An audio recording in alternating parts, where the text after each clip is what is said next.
Welcome to the Cult Kitchen! On today's episode, we're bringing you a little segment we like to call Vintage Chef. What we have for you today is a very simple recipe. We're making us some banana meatloaf. What? Oh shit, that sounds... It's gonna be good. Kind of weird. Hey, we've had good luck with bananas. Yes. So I think this could turn out pretty good. Very easy. You can do it at home, folks. Very simple. Let's do it. I have all of our ingredients set up here. It's a very, very easy recipe. You only need a few ingredients. You got your breadcrumbs, salt and pepper, mustard, dried mustard, and some onions. Beyond that, all you need is your meat and some nanners. Inside of your meat, what you're adding is your cup of breadcrumbs. These are soft breadcrumbs. You don't need panko. You're going to go ahead and add your salt and your pepper and your onion. Now, the recipe calls for a teaspoon or a tablespoon What? of onions, chopped onions. What?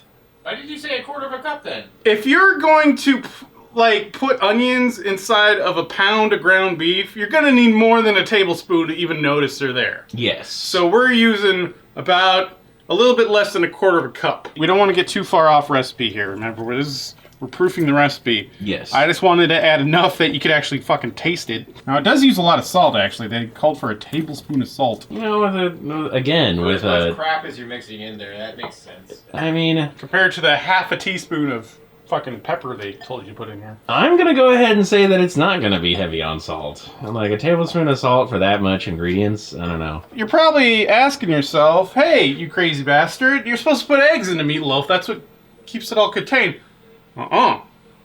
That's what the banana does. The recipe calls for 3/4 of a cup of mashed banana. I just got 2 bananas. I'm going to mash them up and then I'll measure out Just punch them. what we got. Punch those bananas. I'm just making poi here. That's all we're doing. Inside of your bananas, I don't know why they separate this out like they do, but I'm following the recipe. You put your dried mustard powder Into the bananas. into the bananas, and then you mix that up. Go ahead and put that into your meat. And then you mix this up. Okay, so grease it the hell Yeah, down. get friendly. This is the 1940s. Just before we knew this would give us cancer. Our pan's a little bit too big for the amount of meat we got. People were like 5 inches shorter back then. Yeah. So they didn't need as much food. That would have been a giant. You put it in a 350-degree oven for about an hour. I don't know if that's long enough, honestly. An hour. Doesn't sound... At 350? For that thick of meat? I'm a little suspect, but we'll find out. It is a little sus. Goodbye, little meatloaf.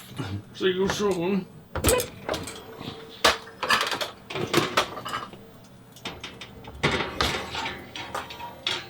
It looks like a loaf. It's very loafy. Ew. Does it now? Tell me all about it. Yeah. Perfect resemblance. It is roughly hot as balls. So we're gonna blow on it for a while. Why does it smell irony over here? Like there's something like organy in there. It does smell like that.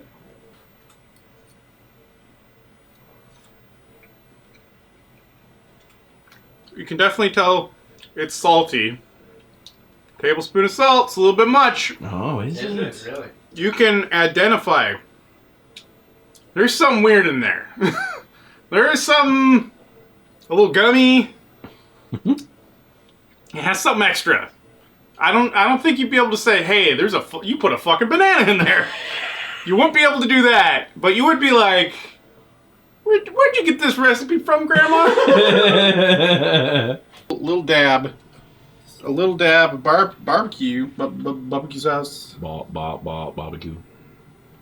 Because I think that sweet heat, It might counteract the it's salt. going to counteract the salt a little bit.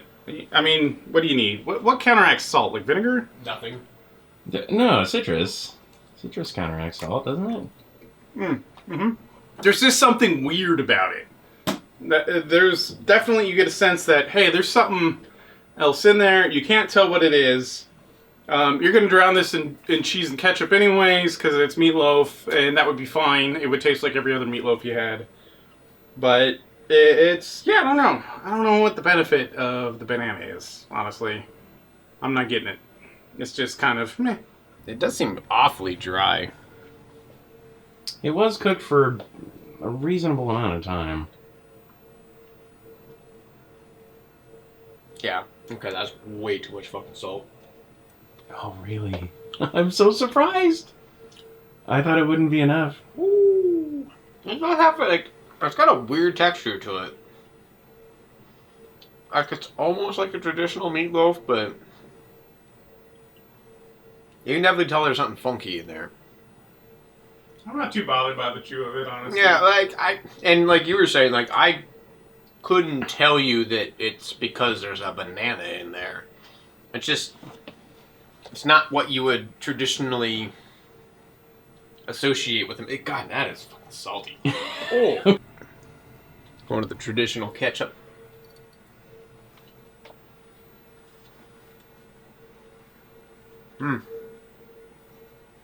Sauce helps water. Yeah, the sauce helps cut. Yeah, like, I mean, with the ketchup on there, I wouldn't know that this wasn't just a traditional meatloaf. All in all, though, I mean, it's not terrible. We've done worse vintage chefs, so I guess this is a win. We get all of the salt. Right away, I get banana. Yeah. Mm-hmm. Getting what you guys are saying about the salt, though. Oh, wow.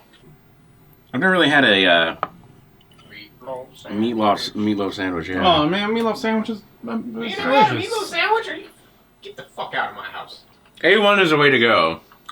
First of all. Lies. The meatloaf is definitely questionable. And if you get it at the wrong part, you're going to be just overwhelmed by banana. But overall, I think it's still kind of nice. I think if you have a traditional meatloaf recipe, you're not really going to tell too many things apart. It works. Yeah. If you find yourself in the curious place of being like, oh shit, I'm out of eggs. Yeah, Depression era supplies. I have 2 bananas on hand. Yeah. And a pound of meat. And in a radiated overworld while we're in our bunker cooking for the rest of the family, right? So thank you for joining us this episode on Vintage Chef, where we take a moment out of history and bake it or fry it or do something else like that. Why don't you let us know what your favorite vintage recipe is in the comments down below. Make sure to check out our social media. Make sure to check me out over on twitch.tv.loafymolasses. One of those is a slash. All right. And we will see you guys next time. Bye-bye!